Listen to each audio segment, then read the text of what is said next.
పరిరక్షకుడు ఎవరంటే చంద్రబాబు అట. దానికి వెంకయ్య నాయుడు గారు వీళ్ళంతా వచ్చారు. ఇక ఆయన కుడి భుజం జనార్దన్ గారు ఈ పుస్తకం రాయించారు. దాంట్లో వక్తలంతా కూడా చాలా గొప్పగా పొగుడుతూ రాశారు. ఎన్టీఆర్ గారు ఒక గొప్ప విశ్వపురుషుడని, అదేవిధంగా చరిత్ర సృష్టించిన మహానుభావుడని, ఇదంతా ఓకే, బాగానే ఉంది. కానీ వీళ్ళు అదే పుస్తకాన్ని కంటిన్యూ చేస్తూ 94 ప్రజాస్వామ్య పరిరక్షణ అనే పేరుతో, ప్రజాస్వామ్య విధ్వంసం అనే పేరుతో పుస్తకం రాస్తే బాగుంటుంది అనేది నా అభిప్రాయం తెలియజేస్తూ ఉన్నాను నేను.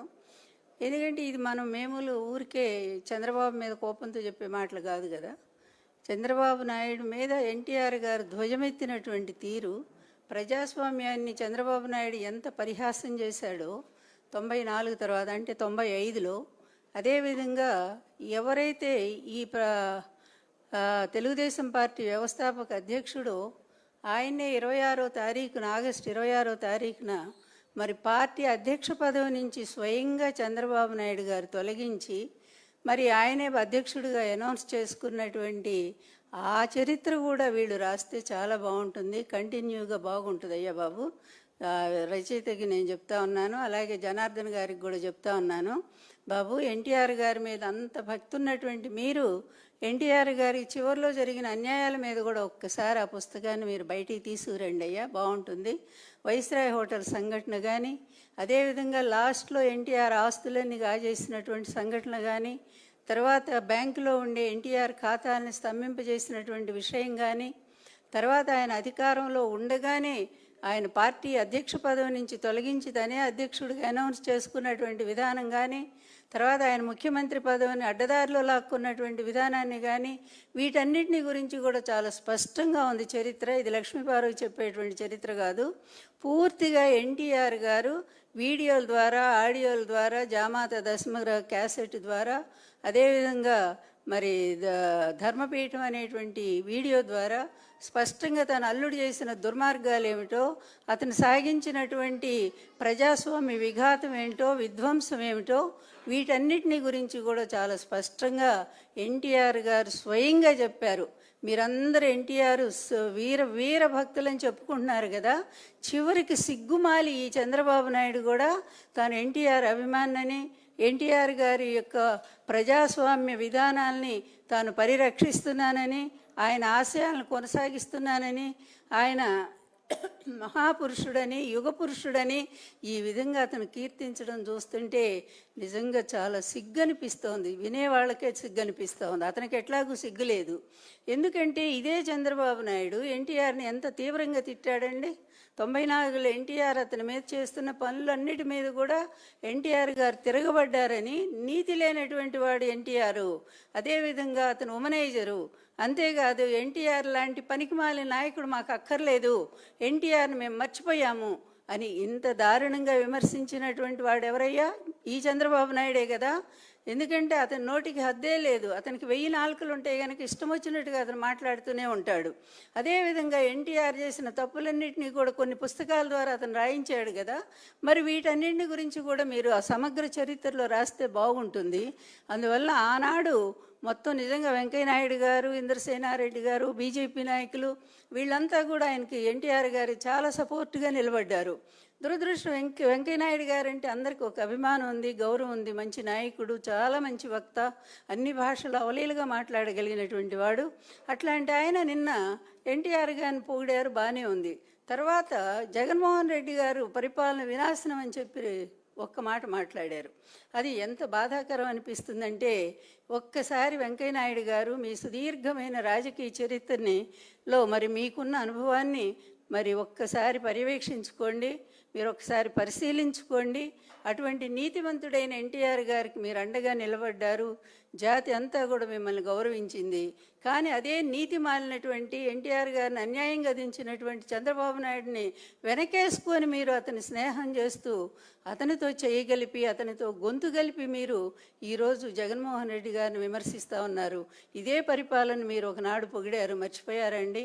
ఈరోజు 17 మెడికల్ కాలేజీలు తీసుకొచ్చారు జగన్మోహన్ రెడ్డి గారు. ప్రభుత్వ మెడికల్ కాలేజు పేద ప్రజలకు అందుబాటులో వైద్య విద్యను తీసుకొస్తే వీటన్నిటిని కూడా ధ్వంసం చేస్తూ ప్రైవేట్ వాళ్ళకు అమ్ముకున్నటువంటి ఇటువంటి నీతిమాలిన వాడా మీకు ఆదర్శం? ఇటువంటి నీతి లేనటువంటి వాడా, ఇటువంటి అవినీతి పరుడా మీకు ఆదర్శం చెప్పుకోవడానికి? వెంకయ్యనాయుడు గారు, దయచేసి ఆలోచించండి. మీరు ఒక చురక వేశారు నిన్న, బాగానే ఉంది అది. ఎందుకంటే ముందు పోలవరం కట్టండి, తర్వాత ఇంకొకటి ఏదో చెప్పారు, పోలవరం అమరావతి పూర్తి చేయండి అని చెప్పారు. ఈ రెండు ఈ జన్మలో పూర్తి చేస్తాడండి చంద్రబాబు నాయుడు? మీరు ఒక్కసారి గుండె మీద చేసుకొని ఆలోచించండి వెంకయ్యనాయుడు గారు. అదేవిధంగా ఆ రోజు 95లో మీరంతా కూడా ఎన్టీఆర్ గారి పక్కన ఉన్నారండి? లేరు కదా. చంద్రబాబు నాయుడు పక్కకే వెళ్ళిపోయారు కదా. ఎందుకు వెళ్ళారండి మరి? ఆ రోజుతో 84లో అంత పరిరక్షకులైనటువంటి మీరు 94 వచ్చేసరికి ఎందుకు మీరు లేకుండా వెళ్ళిపోయారండి? అక్కడ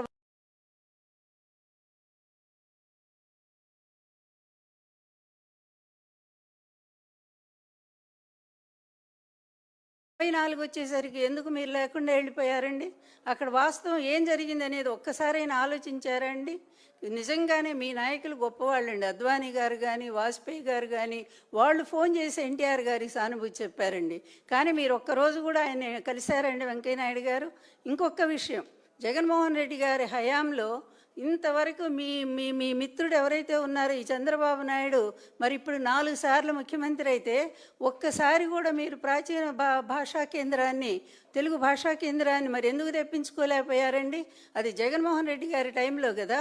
ఆయన వచ్చిన తర్వాత మీరు అడిగిన మేరకి కావలి దగ్గర, మరి నెల్లూరు దగ్గర స్థలాన్ని ఇచ్చి, ఆయన 5 ఎకరాలు ఎంతో ఇచ్చారు, అంత స్థలాన్ని ఇచ్చి మీకు అక్కడ బెంగళూరులో ఉండేటువంటి ఆ ప్రాచ్య కేంద్రాన్ని తీసుకొచ్చి దానికి ఓ బిల్డింగ్ కూడా కట్టి అయిపోయింది కదండి. అది ఎవరి వల్ల జరిగిందండి? వినాశనకారి, విధ్వంసకారి జగన్మోహన్ రెడ్డి అయితే తెలుగు భాషకు అంత పట్టం కట్టేవారండి? మీరు కోరుకున్న ఆశయాన్ని జగన్మోహన్ రెడ్డి గారు కదా నెరవేర్చారు. అంతేకాదండి, నాడు నేడు క్రింద ఎన్నో విద్యాకళ స్కూల్స్ని ఎంత బాగు చేశారండి. మీరంతా ఆ రోజు మెచ్చుకున్న వాళ్లే కదండి. ఒకవైపు పరిపాలన, ఒకవైపు సంక్షేమం, మరొక వైపు అభివృద్ధి.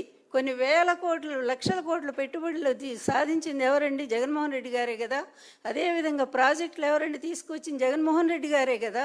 మరి ఇన్ని రకాల ఇటు ప్రజల్ని చూసుకుంటూ మరొక వైపు రాష్ట్రాన్ని ముందుకు నడిపిస్తూ వేగంగా తీసుకుపోతుంటే ఈరోజు ఎంత దౌర్భాగ్య పరిపాలన ఉందండి. ఈరోజు ప్రతి వర్గం కూడా తిరగబడేటువంటి స్థాయి. రైతుల పరిస్థితి ఒక్కసారి చూడండి, కన్నీళ్లు పెట్టుకుని ఏడుస్తూ ఉన్నారు. మీ ప్రాంతంలోనే కదా ఉల్లి రైతులేంటి, టమాటో రైతులేంటి, అదేవిధంగా మొన్నటిదాకా మిర్చి రైతులేంటి, అలాగే ఇన్ని రకాలుగా ప్రతి రైతు కూడా రోడ్డు మీదకి వచ్చి ఏడుస్తూ ఉన్నారే. ఇటు రైతు భరోసా కేంద్రాలన్నింటినీ కూడా మూతేసేసి వాటన్నిటికి కూడా దళారు చేతుల్లో పెట్టినటువంటి చంద్రబాబు నాయుడు మీకు ఆదర్శ నాయకుడు ఎలా అయ్యాడో చెప్పండి వెంకయ్యనాయుడు గారు. ఎందుకంటే మీరు ఆలోచిస్తారు కనుకనే మిమ్మల్ని అడుగుతున్నాం ఈ ప్రశ్నలన్నీ కూడా. విధ్వంస పాలన అయింది కాదండి, ఇదిగో ఈ చంద్రబాబు నాయుడే విధ్వంసకర పరిపాలన. మామను వెన్నుపోటు పొడిచి ఆయన పదవిలోంచి దించేసి చివరికి ఆయన ప్రాణాలు కూడా తీసినటువంటి వ్యక్తి ఆ రోజు నుంచి ఈ రోజు వరకు రైతులు ఉసురు పోసుకుంటూ బతుకుతున్నాడండి. అవినీతిలో 6 లక్షల కోట్లకు ఎగబాకిన వాడు ఇతను ఆదర్శ పరిపాలకుడు ఎలా అవుతాడండి? అందుకనే వాస్తవ చరిత్ర జనార్దన్ గారు, మీరు నిజమైనటువంటి అభిమానే మాకు తెలుసు. అందువల్ల ఎన్టీఆర్ గారు నిజమైన అభిమానిగా మీరు దయచేసి వాస్తవ చరిత్ర అంతా, ఎన్టీఆర్ గారు లాస్ట్లో ఏం మాట్లాడారో ఆ విధంగా ఆయన వీడియోల్లో, ఆడియోల్లో చెప్పిందంతా కూడా మీరు మరో పుస్తకం రాయించి రిలీజ్ చేయించండి, నన్ను కూడా పిలవండి, చక్కగా ఓపెనింగ్ నేను కూడా వస్తాను. అంతే తప్ప ఇలాగ అబద్ధాలను మోసుకుంటూ ఇటువంటి మరి ఒక వెన్నుపోటుదారిని మీరు భుజాన మోసేటువంటి పరిస్థితి తీసుకురాకండి. ప్రజల్ని మళ్ళా ఇంకొకసారి తప్పుదారి పట్టించకండి. వాస్తవ చరిత్ర అనేది ఎప్పుడు కూడా చరిత్ర, అది కళ్ళ ముందు నిలబడుతూనే ఉంటుంది, మరింత బలంగా నిలబడుతూ ఉంటుంది. నేను కాకపోతే నా తర్వాత కూడా ఇంకా కొంతమంది ఈ చరిత్ర నిలబెట్టడానికి ప్రయత్నం చేస్తూనే ఉంటారు. కానీ ఇతను చేసిన చరిత్రకు చేసిన ద్రోహం, ఎన్టీఆర్కి చేసిన ద్రోహం మరొకటి మీరంతా అడుగుతున్నారు, ఎట్లయినా భారతరత్న సాధిస్తాం. ఆ మాట అనేముందో సిగ్గుపడండి, ఒక్కసారి సిగ్గుపడండి. భారతరత్న ఎట్లయినా పక్కన ఎవరిని పెట్టుకోనండి, ఆ వెన్నుపోటుదారిని పక్కన పెట్టుకొని మీరు భారతరత్న సాధిస్తూ ఉంటారా? భారతరత్న వాజ్పేయి గారు ఇస్తానన్నప్పుడు వెంకయ్యనాయుడు గారికి కూడా తెలుసు.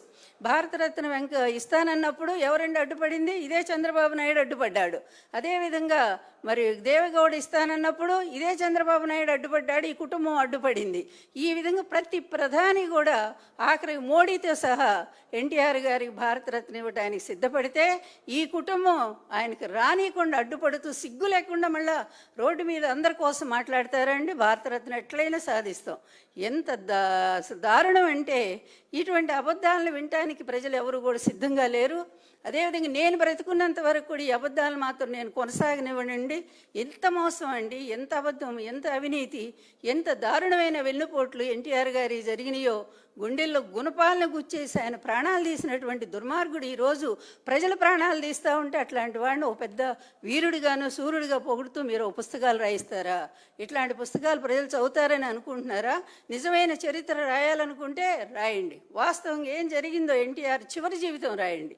అప్పుడు నిజంగా మిమ్మల్ని హర్షిస్తారు. గ్రంథ రచయితకు కూడా నేను చెప్తా ఉన్నాను, చివరి చరిత్ర 84 ప్రజాస్వామ్య పరిరక్షణ కాదు, 94 ప్రజాస్వామ్య పరిరక్షణ పుస్తకాన్ని మీరు రాస్తే చాలా సంతోషంగా ఫీల్ అవుతాం.